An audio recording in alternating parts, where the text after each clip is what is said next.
자비를 넘어 은혜의 식탁으로 란 제목으로 말씀을 전할 때 큰 은혜가 있길 간절히 소망합니다. 세조가 왕이 되고 나서 그의 조카 단종을 강원도 영월로 유배시켰고 마침내 그 단종에게 사약을 내려서 죽게 만듭니다. 자신의 조카를 그렇게 잔인하게 죽여야만 했느냐라고 묻는다면 입장에 따라서 매우 잔혹하다, 매정하다라고 볼 수 있는 관점도 있지만 그렇게 왕권이 바뀌었으면 죽일 수밖에 없는 상황도 있을 것이다라고 주장하는 사람들이 있습니다.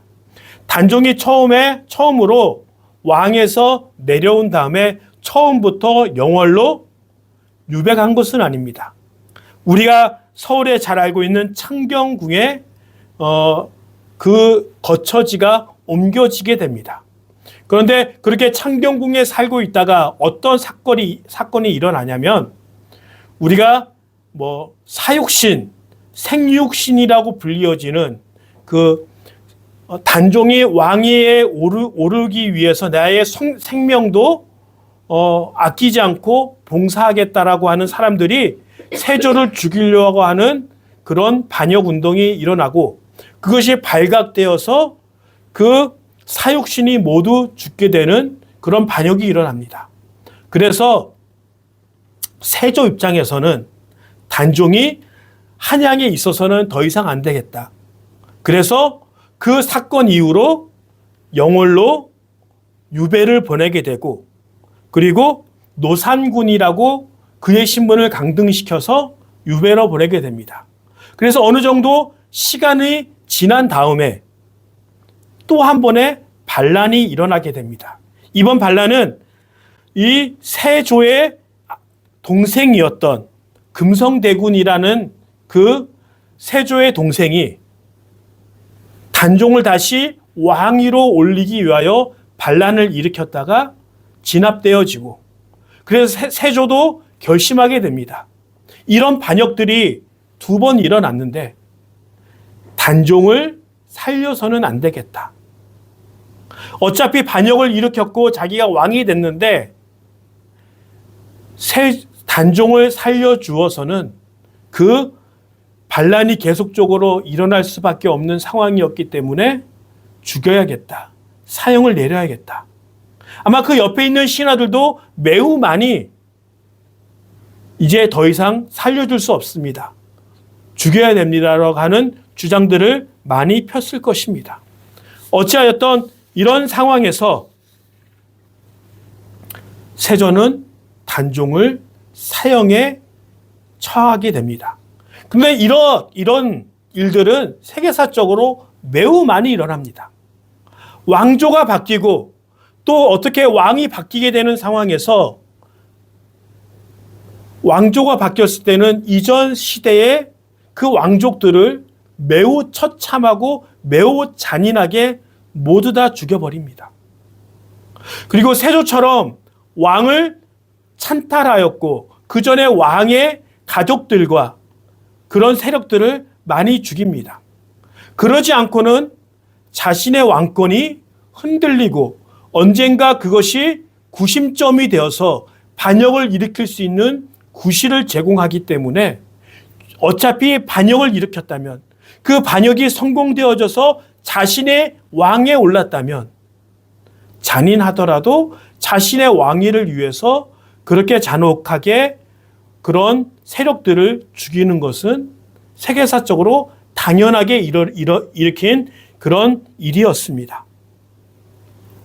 그런데 오늘 본문은 다윗이 사울의 자손 요나단의 아들을 찾아서 부르며 왕의 식탁에서 함께 밥을 먹을 수 있는 영화로운 권위를 부여하게 되는 일들이 오늘 성경 본문에서 잘 나타나 있습니다. 왕의 식탁에서 식사를 같이 한다는 것은 그의 신분이 그의 위치를 회복시켜 주겠다라고 하는 그 상징적인 의미가 그 안에 포함되었다라고 볼 수 있습니다. 오늘 1절에 보면 하루는 다윗이 그 신하들에게 물었다라고 나와 있습니다. 보통 이렇게 하루는 다윗이 물었다라고 이렇게 표현된 것은 그냥 생활하다가 갑자기 다윗이 생각이 났던 거예요. 그래서 사울의 자손, 특별히 그 사울의 자손 중에서 자기와 매우 친했던 요나단의 아들들이 혹시 살아있는지 알아보라고 하는 그런 명령을 내렸습니다. 오늘 본문에서는 이 요나단의 아들 무비보셋에 대하여 이야기할 때 두 가지로 표현합니다. 첫 번째는 요나단의 아들, 그리고 두 번째로는 두 다리 모두를 전달하고 표현하고 있습니다. 아마도 전란이었을 때, 사울의 그 가문이 몰락하고 있었을 때 유모가 도망치다가 무비보셋을 떨어뜨렸고 그 두 다리를 같이 넘어졌고 그 두 다리가 모두 장애를 입어서 그런 상황에 있다라고 표현하고 있습니다. 한 다리를 저르면은 그래도 누구의 도움 없이도 혼자 잘 이동할 수 있습니다. 근데 두 다리 모두를 전다는 것은 자기의 스스로 이동할지라도 아주 조금밖에 이동할 수 없으며 기어서 이동할 수밖에 없거나 누군가의 도움 없이는 이동이 불가능한 상황이었던 것을 볼 수 없습니다. 그런데 이렇게 이동하냐 이동하지 않느냐 이것보다 더 힘든 것이 있어요. 그것은 무엇이었냐면 지금 현 시대보다 이 당시에는 장애인을 바라보는 그 안 좋은 시선이 있었다는 거예요. 요한복음 9장 2절에 보면 이런 말이 있습니다. 제자들이 예수께 물었다. 선생님, 이 사람이 눈먼 사람으로 태어난 것이 누구의 죄 때문입니까? 이 사람의 죄입니까? 부모의 죄입니까? 즉, 예수님 시대뿐만 아니라 구약 시대에서도 장애인이 된다는 것은, 장애인으로 태어나는 것은 그냥 장애인이 아니라 죄의 결과로 하나님의 저주 때문에 장애인이 됐다라고 하는 생각들이, 잘못된 생각들을 가지고 있었습니다. 그래서 장애를 가진 사람들은 성경에 보면 하나님의 총회에 들어가지 못하며 예배의 자리에서도 소외받는 경우가 많이 있었다라고 그렇게 평가하고 있습니다. 그리고 실질적으로 이 무비보셋이 장애를 가졌다는 것은 사울 가문이 하나님의 심판으로 징계받았고 그 징계의 현상으로 저 사울의 손자였던 요나단의 아들이었던 무비보셋이 장애를 갖게 되었다. 저 장애는 죄의 대가이며 하나님의 저주로 인하여서 장애를 갖게 된 것이라고 하는 사람들의 손가락질과 평가가 따랐다는 거예요. 그런 평가와 그런 눈치와 그런 나쁜 생각이 아마도 무비보셋을 매우 힘든 상황으로 더욱더 빠지게 했을 거예요. 그리고 역사적으로 보면 이 무비보셋은 몰락한 왕가의 자손이에요. 그리고 엄밀히 보면 다윗은 사울 왕가를 무너뜨리고 이스라엘의 왕이 된 가문입니다. 제가 서론에 이야기한 것처럼 그렇다면 다윗 입장에서는 자기의 왕권을 더욱더 확고하게 만들고 더 이상 반란 운동이 일어나지 않기 위해서는 사울 가문의 모든 자녀들을, 자손들을, 그에 해당하는 사람들을 사형시키거나 처벌하거나 그런 위치에 오르지 않도록 처벌하는 것이 당연한 결과였을지도 모릅니다. 그런데 다윗은 그렇게 하지 않고 요나단의 아들이 생각이 나서 그 아들을 찾기 시작합니다. 그래서 비참하게 살았던 그의 신분이, 무비보셋의 신분이 완전히 변하여 왕과 독대할 수 있으며 왕의 식탁에서 함께 식사를 할 수 있는 존귀한 자리로, 존귀한 위치로 회복되어짐을 우리는 오늘 본문을 통해서 배울 수 있습니다.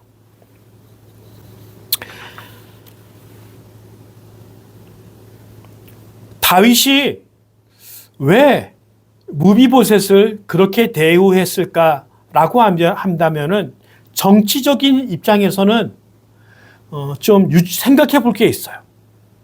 이제 다윗의 왕권은 누구도 건드릴 수 없을 정도로 확고한 위치가 되었다는 것입니다. 이제 정복 전쟁을 통하여 사울 가문의 그 이스라엘의 영토 그것보다 훨씬 더 많은 나라를 정복하고 확실히 윤택해지며 그의 왕위가 사울의 자녀가 있건 없건 상관없이 든든해졌을 때 그의 자손들을 찾았다라고 볼 수 있어요. 그리고 그렇게 장애를 입은 무비보셋은 다윗의 왕권을 위협할 수 있는 그런 아무런 위협이 되어지지 않기 때문에 초청할 수 있지 않았을까라고 보는 그런 그렇게 해석하는 사람들도 존재합니다. 그런데 중요한 것은 이 다윗이 마길의 집에 있었다는 거예요. 근데 이 무비보셋과 마길은 그 안에 숨어 살면서 어떠한 마음으로 살아가고 있었을까요? 아마도 자기 자신이 지금 이렇게 마길의 집에 숨어 사는 것을 들키면 죽음을 당할 수 있는 그런 상황이 되지 않을까. 다윗이 나를 찾으면 죽이고 마길, 그 무비보셋을 보살펴주던 마길도 그것이 드러나게 되면 역적이 되지 않을까라는 두려움이 그에게 있을 수 있습니다. 그런데 무비보셋은 다윗 앞에 업적 엎드려 개와 같은 종이라고 자신을 바짝 낮춥니다. 그랬을 때 다윗은 그를 높여주고 마길의 집에서 예루살렘에 살게 하며 더 나아가 왕의 식탁에 함께 식사할 수 있는 높은 위치로 그의 신분을 높여줍니다. 다윗은 이렇게 하지 않아도 돼요. 그래, 요나단의 아들 불쌍한 저 무비보셋을 위해서 재물을 주고 땅을 주고, 그렇지만 굳이 예루살렘으로 초청하지 않아도 되고 왕의 식탁에 함께 식사할 수 있는 위치로 해주지 않아도 그의 생명을 보존해주며 그가 부족하지만 풍족하게 살 수 있는 경제력을 주는 것으로 만족할 수 있어요. 보통 죄를 용서해주고 그리고 받아야 할 형벌을 받게 하지 아니하고 불행을 멈추게 하며 재산을 주는 것을 보통 우리가 표현할 때 자비를 베풀었다라고 표현합니다.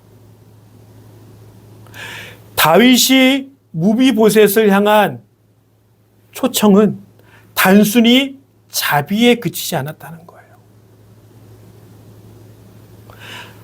죄를 용서하고 받아야 할 형벌을 멈추고 재산을 그에게 주는 것으로 끝나는 것이 아니라 왕의 식탁에서 함께 식사하는 것으로 그의 위치를 왕자의 위치로 회복시켜주고 높여주었다는 거예요. 이것은 대단한 것입니다.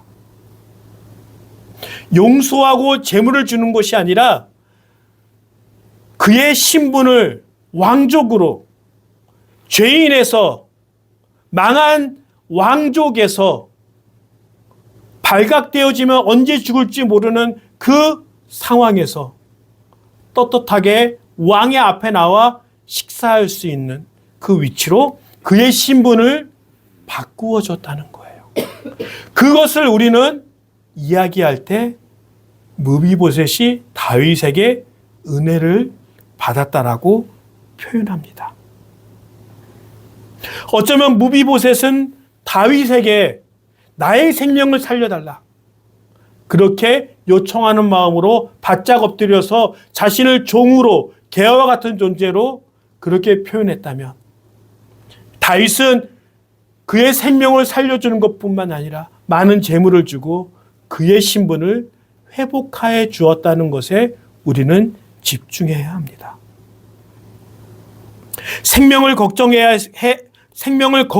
했으며 먹을 것과 죄와 모든 것에 문제가 있었던 무비보셋은 그가 왕족이 되었을 때, 왕과 함께 식탁에 올랐을 때 한순간 그는 그가 갖고 있는 모든 문제점으로부터 해방되어지고 최고의 것을 얻을 수 있는 변화를 경험한 거예요. 이것이 바로 신분의 변화예요.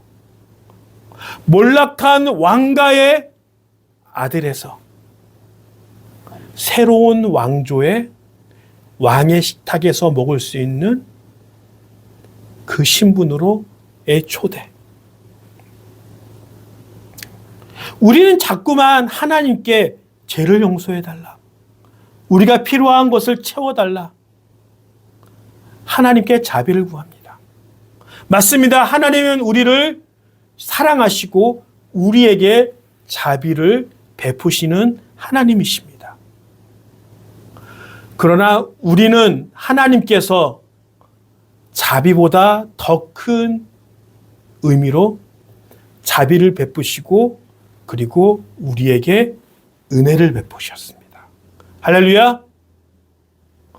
죽을 수밖에 없는, 죽었던 우리의 존재에서, 그런 신분에서 하나님의 거룩한 자녀로서 인치시고 예수 그리스도를 믿는 모든 사람들에게 하나님의 자녀가 되는 권세를 주셨다라고 그렇게 우리를 초대하십니다.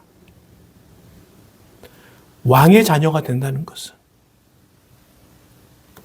내가 이제까지 걱정했던 그 모든 것은 다 해결되었다는 거예요. 그러기에 우리가 진정으로 하나님께 구하고 감사해야 하는 것은 내가 하나님의 자녀가 된다는 것, 하나님의 자녀로 산다는 것, 하나님의 자녀의 특권을 누리며 산다는 것, 그것을 하나님께 구해야 하며 그것을 누리며 살아야 한다는 것입니다. 우리는 하나님의 은혜를 입은 사람입니다. 그 은혜로 인하여 죽었던 우리가 하나님의 자녀가 되는 은혜와 권세를 누리고 있습니다. 우리는 왕의 식탁에서 왕과 함께 식사를 먹는 위대한 사람임을 우리는 기억해야 합니다. 하나님은 자비를 우리에게 베푸시는 것을 시작하여 구원의 은혜로, 영화로운 신분의 은혜로 우리를 초청하셨습니다. 그 은혜와 사랑으로 살아가는 여러분들이 되어지길 간절히 축원합니다. 그렇다면 다윗이 이렇게 무비보셋을 초청하였고 그의 아들로 삼아 영화로운 왕의 식탁에 함께 누릴 수 있도록 허락하신 것은 무엇 때문일까요?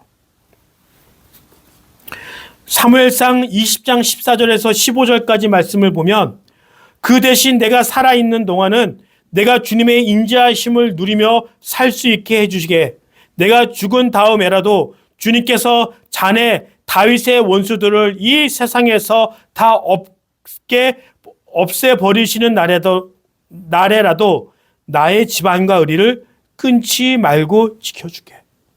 이 약속은 다윗이 사울을 피하여 이제 본격적으로 도망자의 삶을 살아가기 바로 직전에 요나단과 다윗이 1대1로 만나 한 약속이에요. 즉 요나단은 세자, 곧 왕이 될 사람의 입장에서 다윗은 언제 죽을지 모르는 도망자가 되는 그 신세 앞에 요나단이 먼저 다윗에게 약속을 제안합니다. 요나단이 다윗에게 이러한 약속을 하지 않아도 돼요.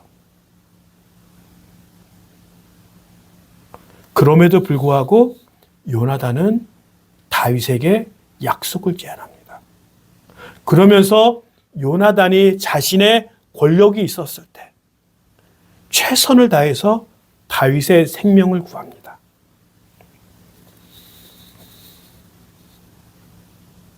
그런데 보통 약속은 그 약속에 유효기한이 있어요. 언제부터 언제까지 약속을 한다면은 그 약속 기한이 있겠죠. 그리고 단둘이의 약속은 그 사람이 살아있을 때만 그 약속이 존재할 수 있어요. 근데 지금 다윗은 요나단이 죽은 지 한참 후예요. 그리고 이 약속을 다른 사람들이 뭔가 기억하고 다른 사람이 알 수 있는 약속은 아니었던 거예요. 오로지 다윗과 요나단 단둘이 한 약속이에요.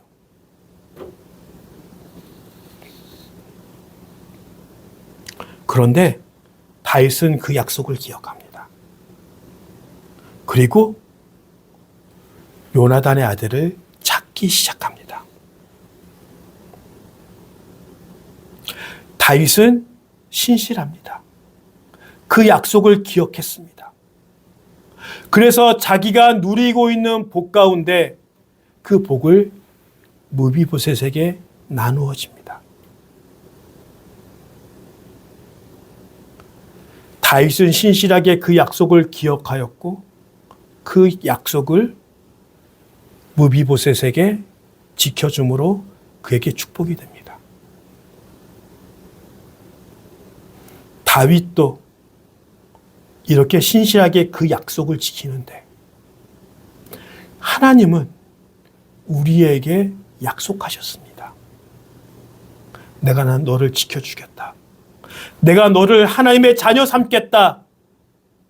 내가 너를 위하여 모든 것을 다 베풀어 주겠다.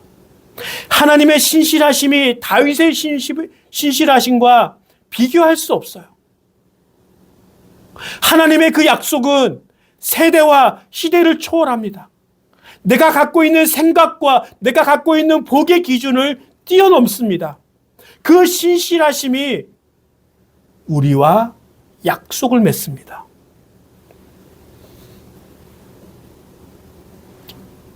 우리는 하나님 앞에 나아갈 때 부끄럽습니다.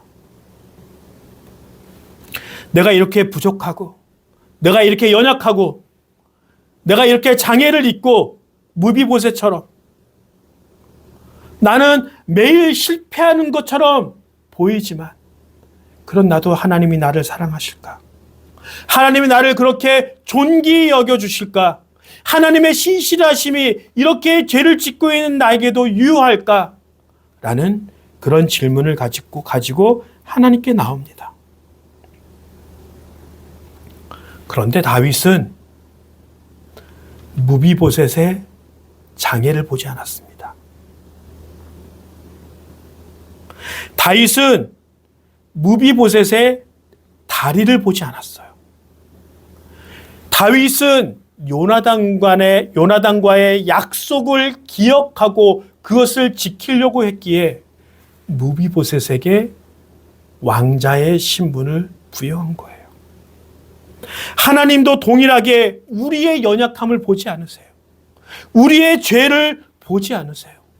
하나님이 우리를 향하여 보시는 그 시선은 십자가의 언약, 십자가의 희생을 바라보시고 우리를 자녀 삼으시고 하나님의 그 신실하심을 예수님 때문에 그 십자가 때문에 우리가 하나님을 향한 하나님께서 약속하신 그 언약을 그 신실하심을 지켜가신다는 것을 우리는 기억해야 합니다.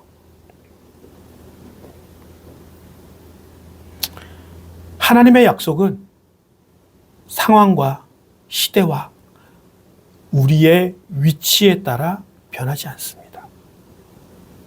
하나님은 신실하십니다. 하나님은 약속을 지키시는 분이시고 그 약속을 지키기 위하여 그의 아들을 이 땅에 보내셨고 가장 흉악한 사형 도구인 십자가에서 예수님을 희생케 하셨습니다. 그렇다면 무비보셋은 한 것이 아무것도 없어요. 다윗이 불렀을 때 갈 수밖에 없었고 다윗이 명령했을 때 왕의 식탁에 앉을 수밖에 없어요. 그렇다면 우리는 하나님이 부르셨을 때 하나님 제가 여기 있습니다. 하나님이 우리를 예배로 초청하셨을 때 믿음으로 초청했을 때 그 자리에 나오면 됩니다. 하나님은 우리를 신실하게 지키시고 그 은혜 베푸시기를 기뻐하신다는 것을 우리는 기억해야 합니다.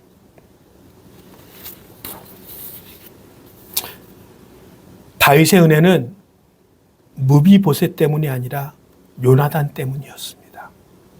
하나님의 은혜는 우리 때문이 아니에요.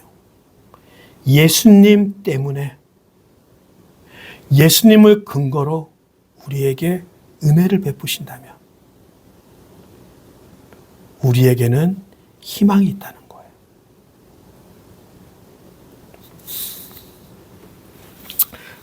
거예요. 버림받은 강아지들이 있어요. 그러니까 이게 원래부터 이렇게 길가에 유기견들도 있지만 내가 키우다가 강아지를 버리고 파양이라고 그러죠. 그리고 재입양이 되고 다시 버려지게 되는 강아지들이 간혹 있습니다. 그런 강아지들을 보면은 언제 내가 버려질지 모를까 불안정하고 그리고 막 함부로 사랑을 주지 못하고 되게 날카롭고 그런 강아지들이 많이 있다고 들었습니다. 혹시 우리의 불안함이 우리의 부족함이 언제 버려질지 모를까? 나의 나약함과 나의 부족함과 나의 죄로 인해 언젠가 나는 하나님께 버림받을 거야 라는 그런 불안함이 우리에게 있다면